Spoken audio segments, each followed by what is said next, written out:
as I'm dreaming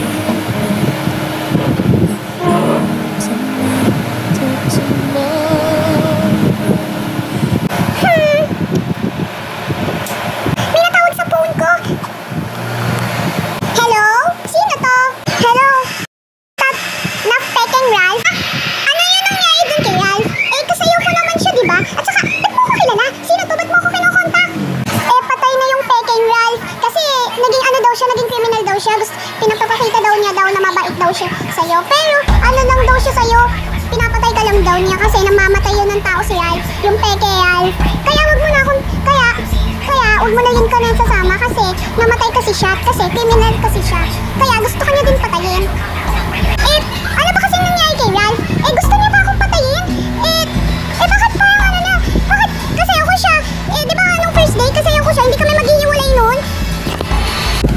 Kasi naano na kasi siya na-aksidente bigla kasi. Kaya wag mo na, kaya, nasan ka ba kasi? Nasan ka sa bahay? Pupuntahan kita dyan para ako na lang magiging kasama mo. Papasok na lang ako sa school. Saan naman nakakanyanyari doon Ralph? Also, under one square meter, stylish, smart, and space saving.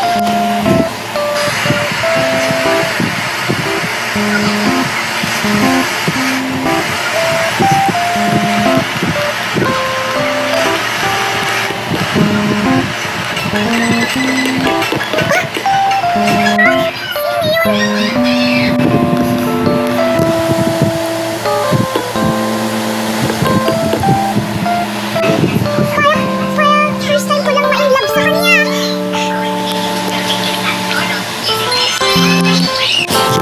First time ko lang ma-meet sa kanya. Parang gusto ko na siya. Boyfriend ko yun Parang kaklase ko siya Okay, class. So, ipipresent natin. Ito ang new student natin na si Ralph De Leon.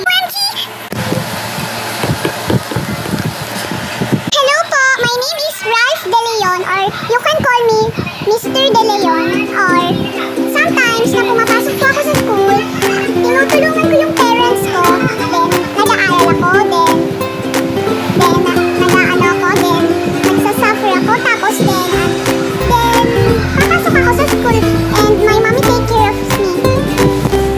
Okay, maaari pong palakpakin si Ralph De Leon. Palakpakan natin!